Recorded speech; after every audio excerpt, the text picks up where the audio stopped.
Friends, മിനീസ് കിച്ചണിലേക്ക് എല്ലാവർക്കും സ്വാഗതം. എല്ലാവരും സുഖമായിരിക്കുന്നെന്ന് വിശ്വസിക്കുന്നു. ഇന്നൊരു അടിപൊളി റെസിപ്പിയാണ്, മധുരത്തിൻ്റെ റെസിപ്പിയുമായിട്ടാണ് വന്നിരിക്കുന്നത്. വീട്ടിലുള്ള ചേരുവകൾ വെച്ച് പെട്ടെന്ന് നമുക്ക് എങ്ങനെ ഒരു കാരമൽ പുഡിംഗ് ഉണ്ടാക്കാമെന്നാണ്. നല്ല ടേസ്റ്റുള്ളൊരു പുഡിംഗാണ്. വീഡിയോയിലേക്ക് പോകുന്നതിന് മുമ്പ് ഞങ്ങളുടെ വീഡിയോ കണ്ട് ഇഷ്ടപ്പെടുവാണെങ്കിൽ ലൈക്ക് ചെയ്യുക, ഷെയർ ചെയ്യുക, കമൻറ്റ് ചെയ്യുക, സബ്സ്ക്രൈബ് ചെയ്യുക. അപ്പോൾ നമുക്ക് വീഡിയോയിലേക്ക് പോകും. വീട്ടിലുള്ള സാധനങ്ങൾ വെച്ച് നല്ല അടിപൊളി ഒരു പുഡിംഗ് നമുക്ക് ഉണ്ടാക്കാം. പെട്ടെന്ന് ഉണ്ടാക്കാൻ പറ്റുന്ന ഒരു പുഡിംഗ് ആണ്. അതിനായിട്ട് ഒരു പാത്രം വെച്ചിട്ടുണ്ട്. അതിലേക്ക് 1 ലിറ്റർ പാല്, അതായത് 1 കവർ പാല്, കപ്പിനാണെങ്കിൽ 250 ml കപ്പിന് 2 കപ്പ് പാൽ ഇതിലേക്ക് ഒഴിച്ചു. അതിനകത്തോട്ട് ഒരു സാധനങ്ങൾ ചേർത്ത ശേഷം നമുക്ക് അടുപ്പിലോട്ട് വെക്കാം. ഈ പാലിലേക്ക് 1 ടീസ്പൂൺ ഏലക്കാപ്പൊടി ഇടണം. പഞ്ചസാര ഏലക്കായും ഇട്ട് പൊടിച്ച പൊടിയാണ് ഇതിലേക്ക് ഇടാം. ഇട്ടിട്ട് നമുക്കൊന്ന് നല്ലോണം ഒന്ന് മിക്സ് ചെയ്യാം. പാലും ഏലക്കായും കൊണ്ടുള്ള മിക്സ് എടുത്ത് നമ്മൾ അടുപ്പ വെച്ചു, തീ കത്തിച്ചു. ഇതൊന്ന് തിളച്ച് വരട്ടെ. തിളച്ച് പൊങ്ങി വരുമ്പോൾ നമുക്ക് നിർത്താം. പാല് നല്ലോണം ചൂടായി വരുമ്പോൾ ഇതിലേക്ക് 1/4 കപ്പ് പാൽപ്പൊടി ചേർക്കാം.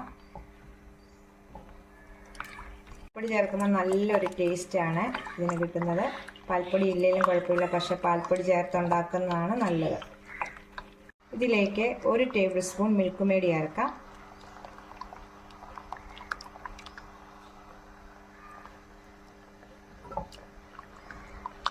പാലിൻ്റെ മിക്സ് അവിടെ തിളയ്ക്കാൻ നമ്മൾ അടുപ്പ് വെച്ചേക്കുവാണ്. നമുക്ക് വേറൊരു പാത്രം അടുപ്പം വെക്കാം.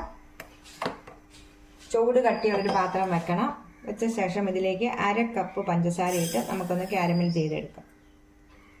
പാല് തിളച്ച് വന്നിട്ടുണ്ട്. തിളച്ചാൽ മതി, തിളച്ച് പറ്റി കുറുവൊന്നും വേണ്ട. പാല് തിളച്ച ഉടനെ നമുക്ക് മാറ്റി വെക്കാം. കാരമൽ ചെയ്യാൻ വേണ്ടി പഞ്ചസാര ഇട്ടിട്ടുണ്ടായിരുന്നു. നമ്മൾ തീ കുറച്ച് വെച്ച് പെട്ടെന്ന് തന്നെ കാരമലാവും.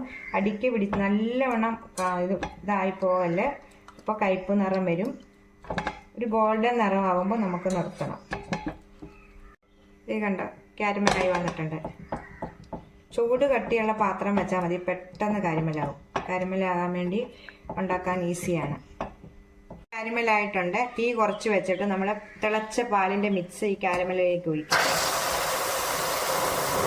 ഒഴിച്ചിട്ടുണ്ട്. നമ്മൾ ഒഴിക്കുമ്പോഴത്തേക്ക് ഇതിങ്ങനെ പൊങ്ങി വരും. അതൊന്നും കുഴപ്പമില്ല. ഇച്ചിരി കഴിയുമ്പോൾ ഇതെല്ലാം നല്ലോണം അലിഞ്ഞ് കാരമൽ ചെയ്തത് പഞ്ചസാരയെല്ലാം അലിഞ്ഞ് നല്ലോണം കുറുകി വരും. ഒരു പാത്രം അടുപ്പ് വെച്ചിട്ടുണ്ട്. അതിലേക്ക് 1 കപ്പ് വെള്ളം ഒഴിക്കാം. നമുക്ക് 1 കപ്പ് വെള്ളം ചൂടായി വരുമ്പോൾ അതിലേക്ക് 10 ഗ്രാമിൻ്റെ ചൈന ഗ്രാസ് ആണ് ഇടേണ്ടത്. 10 ഗ്രാമിൻ്റെ ചൈന ഗ്രാസ് ഇട്ട് നമുക്കൊന്ന് മെൽറ്റ് ചെയ്തെടുക്കാം. ഇതുപോലെ ചൈന ഗ്രാസ് നിങ്ങൾക്ക് ഇല്ലെങ്കിൽ ഇത് 10 മിനിറ്റ് നേരം കുതിർത്ത് വെച്ചാലും മതി, കുഴപ്പമില്ല. ഇത് പക്ഷേ ഞാനിങ്ങനെ മെൽറ്റ് ചെയ്തെടുക്കുവാണ്. പെട്ടെന്ന് മെൽറ്റ് ആവും. ചൂടാകുമ്പോൾ അത് മെൽറ്റ് ആവും. പിന്നെ ചൈന ഗ്രാസ് മെൽറ്റ് ആയിട്ടുണ്ട്. നമുക്ക് ചെറിയ തീയലാണ് ഇപ്പോൾ പാലിൻ്റെ മിക്സ് വെച്ചേക്കുന്നത്. അതിലേക്ക് ഈ ചെറിയ ചൂടോടുകൂടി തന്നെ നമുക്ക് അതിലേക്ക് ഒഴിക്കാം.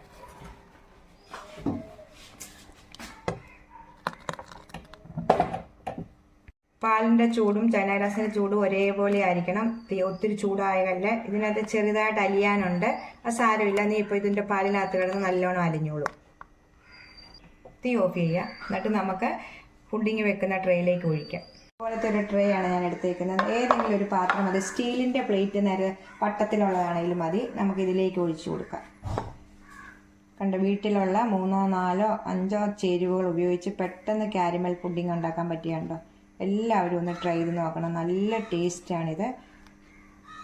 കണ്ടത്, ഇതിൻ്റെ മേളിലേക്ക് കുമ്പളകൾ പോലെയുള്ളത് നമുക്കൊരു സ്പൂണും കൊണ്ട് ഇങ്ങനെ മാറ്റി കൊടുക്കാം. അല്ലെങ്കിൽ ഇത് തണുത്ത് വരുമ്പോഴത്തേക്ക് അത് കാണും. ഏത് പാത്രത്തിൽ ഒഴിച്ചാലും അതിന് മാറ്റി കൊടുക്കാം. എപ്പോഴും നിങ്ങൾ ശ്രദ്ധിക്കേണ്ടത് ചൈന ഗ്രാസിൻ്റെയും പാലിൻ്റെയും ചൂട് ഒരേപോലെ ആയിരിക്കണം. നമുക്ക് പെട്ടെന്ന് ഈസിയായി പുഡിംഗ് ഉണ്ടാക്കിയെടുക്കാം. ഇത് നമുക്ക് തണുത്ത ശേഷം ഉപയോഗിക്കാം. താറി കഴിഞ്ഞ ശേഷം നമുക്ക് ഫ്രിഡ്ജിനകത്ത് വെച്ച് തണുപ്പിച്ച് ഉപയോഗിക്കാം. പുഡിംഗ് എല്ലാം ഫ്രിഡ്ജിനകത്ത് വെച്ച് തണുപ്പിച്ച് വെച്ചിട്ടുണ്ട്. നമുക്കൊന്ന് മുറിച്ച് കാണിക്കാം നിങ്ങളെ. ഏത് ഇതിൽ വേണേലും നമുക്ക് മുറിക്കാം. ഞാനിപ്പം ചതുരത്തിലാണ് മുറിക്കുന്നത്. കണ്ടോ, കയ്യിലെടുക്കുമ്പോഴേ താഴെപ്പും അതേപോലെയാണ് ഇരിക്കുന്നത്. പ്ലേറ്റിലോട്ട് വെക്കാവേ. കണ്ടോ, സൂപ്പർ ടേസ്റ്റാണ്.